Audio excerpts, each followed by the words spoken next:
الرحمن الرحيم، وبه نستعين، وأصلي وأسلم على الحبيب المصطفى صلى الله عليه وسلم. أحبائي طلاب وطالبات الصف الأول الثانوي، وصلنا للأسبوع العاشر ومع تقييمات الأسبوع العاشر. ولكن في البداية ما ننساش نصلي على النبي صلى الله عليه وسلم، ما تنسوناش بدعواتكم. عايزين اللايك الجميل، عايزين الدعم علشان القناة تستمر، عايزين الشير، عايزين الفيديو ده يوصل لمصر كلها، عايزين الكل يستفيد. أحبائي انشر تؤجر. يا أيها الرجل المعلم غيره، هلا لنفسك كان ذا التعليم. الإنسان اللي بيقول حاجة ويعمل حاجة تاني، بيعلم الناس حاجة للأسف هو ما بيعملش بيها. تصف الدواء لذي السقام وذي الضنا، كيما يصح به وأنت سقيم. وأراك تصلح بالرشاد عقولنا، أبدا وأنت من الرشاد عقيم. هات من بين البدائل المقصود من كلمة الضنا طبعا المرض الشديد. المرض الشديد. علاقة البيت الثالث بما قبله: تصف الدواء لذي السقام وذي الضنا، كيما يصح به وأنت سقيم. أراك تصلح بالرشاد عقولنا، أبدا وأنت من الرشاد عقيم. طب هو إيه الدواء اللي هو يعني بيصلح به وهو عقيم؟ إن هو بيصلح العقول وهو عقيم منها. إذا البيت ده يعتبر شرح البيت اللي قبله. طيب، فهنا طبعا هلاقي نفس تقريبا مديني نفس المعنى، وبناء عليه هيكون تأكيد، يعني طبعا مديني نفس المعنى. طيب، تسلط الأبيات الضوء على مسلك ينتهج بعض الناس. حدد هذا المسلك وبين رأيك فيه. أنهم طبعا يقولون ما لا يفعلون، وهذا عيب وعار يجعل علمهم لا يفيد. الناس لا تأخذ به ولا تأخذهم قدوة. كتب عمر بن الخطاب رضي الله عنه إلى سعد بن أبي وقاص رضي الله عنه ومن معه: فإني آمرك ومن معك من الأجناد بتقوى الله على كل حال، فإن تقوى الله أفضل العدة على العدو. استنتج سبب من أسباب ازدهار الرسائل. طبعا اللي خلى الرسائل زادت، اتسعت الدولة الإسلامية، فتحوا بلاد كتير جدا، بقوا لازم يراسلوا بعض. الملك يراسل الولاة والقواد، يبقى مكاتبة الولاة وقادة الجيش. عايزين من البيت الثاني استعارة مكنية ووضحها وسر جمالها. طب تعالوا نرجع للبيت الثاني. تصف الدواء لذي السقام وذي الضنا، كيما يصح به وأنت سقيم. لو رجعنا، هو عايز من البيت التالي وليس الثاني، البيت التالي استعارة: وغدا سيذكرك الزمان ولم يزل للدهر إنصاف وحسن جزاء. سيذكرك الزمان، سيذكرك الزمان، استعارة مكنية. وطبعا صور الزمان بإنسان يذكر، يبقى سر جمالها التشخيص، لأن صور بإنسان. من البيت التالي صيغة مبالغة ووزنها وسبب عملها. طيب، وأعيش في دنيا المشاعر حالما غردا، يبقى عندي غردا على وزن فعل. طيب، سبب عملها اعتمدت على، طبعا هنا اعربها حال، يبقى اعتمدت على صاحب حال. المجموعة ب معايا نفس القطعة ومعنى، او عايز مني جمع سقيم، طبعا سقام. علاقة البيت الثاني بما قبله: يا أيها الرجل المعلم غيره، هلا لنفسك كان ذا التعليم. بعد كده هيبتدي يفند له بقى، هو ليه لازم تعلم نفسك؟ لا، ده انت بتعمل حاجة غير كده، مش بتعلم نفسك. انت ايه بتعمل؟ تصف الدواء لذي السقام وذي الضنا، كيما يصح به وانت سقيم. يبقى هنا تفنيد، لانه بيعمل حاجة تاني غير اللي مطلوبة منه. القدوة بالفعل أنفع من النصح باللسان. دلل في ضوء فهمك للأبيات السابقة. يبقى لكي يكون المعلم قدوة وينفع التعليم يجب أن يعمل بما يقول. أولا، مرة تانية، لكي يكون المعلم قدوة وينفع التعليم يجب أن يعمل بما يقول. أولا، قال علي بن أبي طالب: أوصيكم عباد الله ونفسي بتقوى الله ولزوم طاعته وتقديم العمل وترك الأمل. من خلال الفقرة السابقة تأثير الإسلام في الخطابة من حيث المعاني. طبعا من حيث المعاني اللي هي المعاني المتأثرة بروح الإسلام، مثل الوصاية بتقوى الله. يبقى من حيث المعاني المتأثرة بروح الإسلام مثل الوصاية بتقوى الله عز وجل. عايزين من البيت التالي استعارة مكنية ونوضحها وسر جمالها. عندي سلا مصر، ادي استعارة مكنية. سلا القلب استعارة مكنية. أسى جرحه الزمان، صور الزمان بإنسان، استعارة مكنية. لكن كلمة جرحه دي لا، استعارة تصريحية. يبقى ناخد احنا مثلا سلا مصر كده استعارة مكنية. وعندي سلا القلب يعني نسي القلب، هنا برضه استعارة مكنية. طب الاثنين سر جمالهم واحد، سر جمالها التشخيص، لانه صوره بانسان. ممكن برضو اسى جرحه الزمان، صور الزمان بانسان يعالج، برضو استعاره مكنيه. استخرج من البيت التالي صيغه مبالغه وبين وزنها وسبب عملها. عش عزيزا او مت وانت كريم بين طعن القنا وخفق البنود. طيب لو خدت، هو عايز مني صيغه مبالغه عزيز، فصيغه المبالغه عزيزا. عزيزا. عايز مني وزنها، وزنها فعيل. سبب عملها طبعا هنا اعربها حال، يبقى اعتمدت على صاحب حال. المجموعة ج عن نفس قطعة النصوص.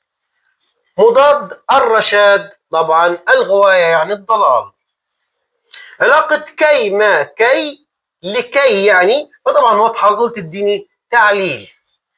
سبب يجعل الإنسان يفقد مصداقيته بين الناس واقترح الحل. اللي يفقد مصداقيته هو بسبب التناقض بين الأقوال والأفعال،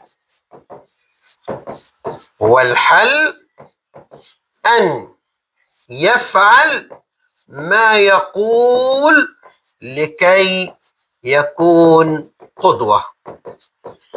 يبقى الأول يبدأ بنفسه ويفعل ما يقول لكي يكون قدوة. قال النبي صلى الله عليه وسلم: لن تزول قدم عبد يوم القيامة، يعني مش هيدخل الجنة أو النار حتى يسأل عن أربعة: عن عمره فيما أفناه، عن شبابه فيما أبلاه، عن ماله من أين اكتسب وفيما أنفقه، عن علمه ماذا عمل فيه. يبقى الإنسان قبل ما يدخل الجنة أو النار هيتسأل عن أربع حاجات: العمر والشباب والمال والعلم. لذلك العلم ده اللي احنا بنسيبه ان شاء الله يكون صدقه جاريه لينا، ما تنسوناش بالدعوات. استنتج من النص السابق سمه من سمات النثر في عصر الاسلام من حيث الالفاظ، اللي هي ظهور الفاظ جديده او التوسع في دلاله الالفاظ. التوسع في دلاله الألفاظ واستخدام ألفاظ جديدة، مثلا القيامة. استخرج من البيت التالي استعارة مكنية ووضحها وسر جمالها. وقد صار ذكري في البلاد فمن لهم بإخفاء شمس ضوءها متكامل. طبعا كلمة شمس دي استعارة تصحيح، خلي بالنا، وعايز مني استعارة مكنية. صار ذكري، صار ذكري. طبعا هنا هل الذكر ده ممكن يسير؟ طبعا استعارة مكنية، صور الذكر بإنسان يسير، يبقى سر جمالها التشخيص. استخرج من العبارة التالية صيغة مبالغة وعايزين وزنها وسبب عملها. لتعيش محمود السيرة مصعدا في سبيل المجد، كن قوالا الصدق وفعالا الصواب. طبعا عندي قوالا، وزنها فعال، على وزن فعال. طيب سبب عملها ايه؟ كن قوالا، انها خبر، يبقى اعتمدت على ما اصله مبتدا، او ممكن اقول اعتمدت على مبتدا لان هنا اعرابها خبر. كده احبابي نكون انتهينا من التقييمات الثلاثه وانتهينا من الاسبوع العاشر. يتبقى فقط معنا الاداء الصفي والاداء المنزلي. بسم الله الرحمن الرحيم، وبه نستعين، واصلي واسلم على الحبيب المصطفى صلى الله عليه وسلم. احبائي طلاب وطالبات الصف الاول الثانوي، وما زلنا مع الاسبوع العاشر، وكنا قدمنا لكم التقييمات الثلاثه. كان فاضل معانا فقط الاداء الصفي والاداء المنزلي. بس كالعاده ما تنسوناش بالدعوات. اللي ما اشتركش معانا في القناه ما ينساش يشترك معانا. وتعالوا نبدا بالاداء الصفي. في الاداء الصفي ابدا بنفسك. حسد الفتى اذ لم ينالوا سعيه، فالقوم أعداء له وخصومه. لما ما قدروش يوصلوا للي وصل له فضلوا يحسدوه وتحولوا الأعداء. فاترك مجاراة السفيه، مسايرة السفيه، فإنها ندم وغب بعد ذاك وخيمه، يعني العاقبة بتاعته سيئة. وإذا عتبت على السفيه ولمته في مثل ما تأتي فأنت ظلوم. ما ينفعش السفيه نعاتبه أو نلومه لأن ده سفيه. معنى كلمة مجاراة لسه قايلين مجاراة يعني مسايرة، مسايرة السفيه. علاقة إذ لم ينالوا، إذ هنا معناها بسبب، يبقى على طول العلاقة تعليل. المغزى الضمني من البيت الثالث، يعني الهدف اللي هو الغير المباشر من البيت الثالث. وإذا عتبت على السفيه ولمته في مثل ما تأتي فأنت ظلوم. ما ينفعش أنت تقول حاجة وتعاتب بعد كده على السفيه. يبقى التنفير من التناقض بين الأقوال والأفعال. طيب ما من سمات الشاعر التي تحققت في الأبيات؟ هلكسة الصور؟ لا. تكلف المحسنات يعني زيادة؟ لا. الإكثار من الترادف؟ هو ده. يعني في كلمات مترادفة كتير. طب ايه الدليل؟ عندي مثلا أعداء وخصوم، ترادف. عندي ندم وغب، ترادف. عندي عتبت ولمت، أيضا ترادف. يبقى كثرة الترادفات. حدد من الأبيات السابقة نصيحة أعجبتك وبين أثرها في تعاملاتك اليومية.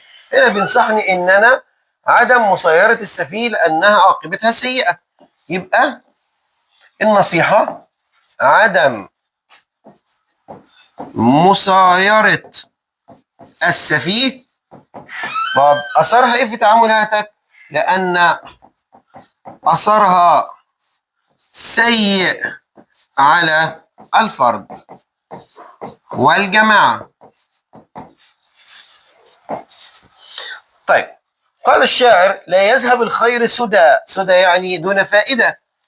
ومن يعن يوما يعن. عايز مني صيغة المبالغة من البيت السابق ليعن. يعن طبعا فعلها الماضي أعان، ده غير ثلاثي فتديني معوان على وزن مفعال. ولست بعلام الغيوب وإنما أرى بلحاظ الرأي ما هو واقع. الغيوب، لست بعلام الغيوب، ملاحظة الغيوب هي كسرة هنا، فهي هنا مضاف إليه، لأن علام هنا صيغة مبالغة لكن غير عاملة لأنها غير منونة، يبقى هنا مضاف إليه. علمت الكاتب فهيما أهمية صناعته، هنا فهيما صيغة مبالغة عاملة، يبقى يفهم هو أهمية، يبقى أهمية مفعول به لصيغة المبالغة العاملة.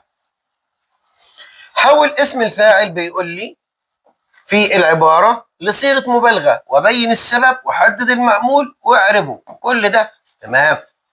ذو العميلة أو ذو العزيمة ماض بالرغم من العناء. طبعا هنا اسم الفاعل ماض، عايز احوله لصيغه مبالغه تبقى ذو العزيمه مضاء.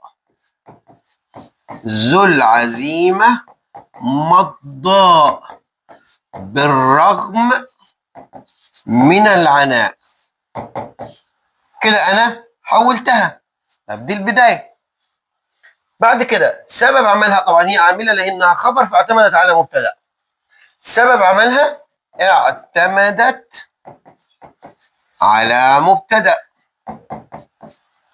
معمولها ضمير مستتر اللي هو في محل رفع فاعل، وطبعا تقديره هو ماض هو. ننتقل للأدب. وقف أبو بكر خطيبا في الناس في سقيفة بني ساعدة، وده ساعة طبعا وبعد وفاة الرسول صلى الله عليه وسلم، فقال أيها الناس إني قد وليت عليكم ولست بخيركم، فإن أحسنت فأعينوني وإن أسأت فقوموني. إذا هنا بتتكلم عن نظام الحكم، على طول تبقى نوع الخطبة سياسية. استنتج من الفقرة السابقة أثرا من آثار الإسلام على الأدب. طبعا التأثر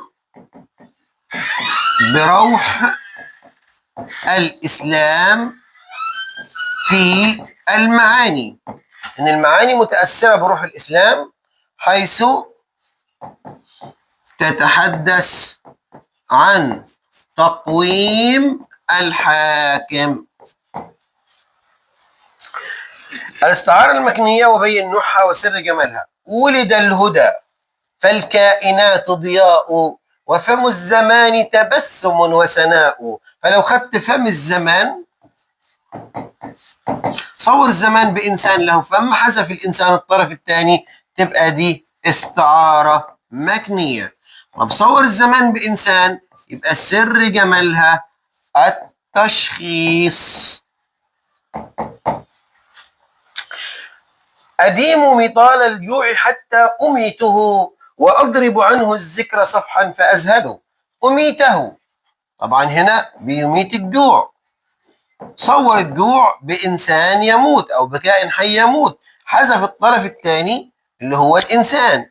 يبقى هنا لو قلت صور بإنسان هقول سر جمالها التشخيص. طب لو قلت صور بكائن حي يموت هيبقى سر جمالها التجسيم.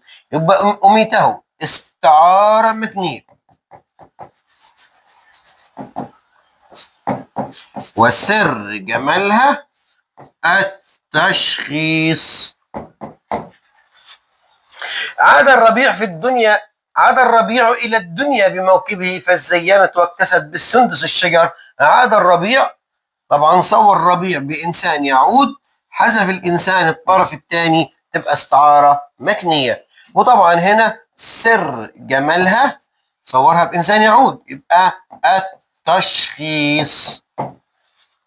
بيقول لي اكتب موضوع تعبير وراء علامات الترقيم 5 أسطر، اشرح لنا فيها حل لعلاج الأثر السلبي لوسائل التواصل على العلاقة بين أفراد الأسرة. تسببت وسائل التواصل الاجتماعي في عزلة نفسية للفرد، حيث يغرق في عالم افتراضي يزيد من مشاعر القلق وعدم الرضا نتيجة المقارنة المستمرة بحياة الآخرين. وقد امتد هذا الأثر ليشكل فجوة داخل الأسرة، حيث يتواجد الأفراد جسديا في مكان واحد لكن عقولهم في مكان آخر، فأصبحنا نفتقر للتواصل الإنساني. فممكن نقول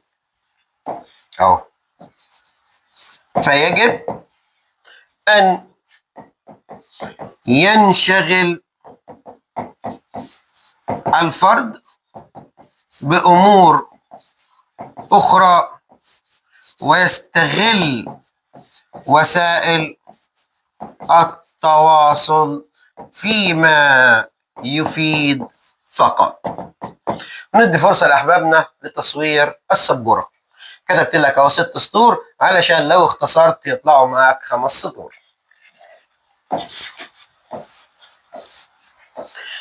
الأداء المنزلي من نص ابدأ بنفسك.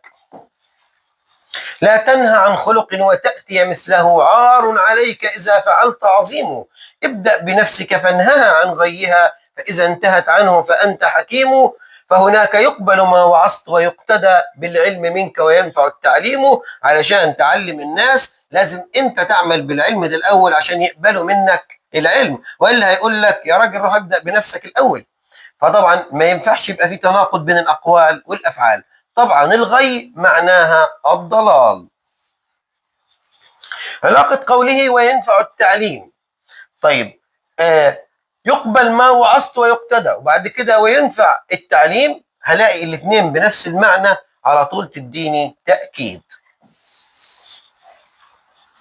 أتأمرون الناس بالبر وتنسون أنفسكم، عايز مني أنهي جزء اللي بيقول كده اللي هو لا تنهى عن خلق وتأتي مثله. يبقى الشطر الأول من البيت الأول، الشطر الأول من البيت الأول. في الأبيات نهي وأمر ونتيجة. طب تعال نشوف، نبدأ بالنهي. النهي لا تنهى عن خلق وتأتي مثله. الأمر ابدأ بنفسك. النتيجة يقبل ما وعظت ويقتدى بالعلم. يقبل ما وعظت ويقتدى بالعلم. يبقى النهي لا تنهى عن خلق وتأتي مثله، الأمر ابدأ بنفسك، تكون النتيجة يقبل ما وعظت ويقتدى بالعلم منك وينفع التعليم. حدد من الأبيات نصيحة أعجبتك وبين أثرها، اللي هي لا تنهى عن خلق وتأتي مثله، اللي هو عدم التناقض بين الأقوال والأفعال. عدم التناقض بين الأقوال والأفعال. وأثرها ينفع التعليم ويقتدى بالمعلم. أعرف كلمة نصائح. كن سماعا، نصائح، فسماعا صيغة مبالغة عاملة، يعني تسمع أنت نصائح، يبقى نصائح طبعا هنا مفعول به. قال الشاعر: وعاجز الرأي مضياع لفرصته حتى إذا فات أمر عاتب القدر. صيغة المبالغة الواردة طبعا مضياع على وزن مفعال. عار على ابن النيل سباق الورى مهما تقلب ظهره أن يسبق. طبعا هنا عندي سباق عايز أحولها إلى اسم فاعل بس في جملة من إنشائك من عندك أنت، يبقى نقول اللاعب سابق جميع اللاعبين. يبقى كده سابق اسم فاعل عامل لأنه اعتمد على مبتدأ. طيب في ضوء دراستك بيقول لي للأدب في عصر صدر الإسلام، إيه السبب الرئيس في تطور فنون النثر في ذلك العصر؟ طبعا التأثر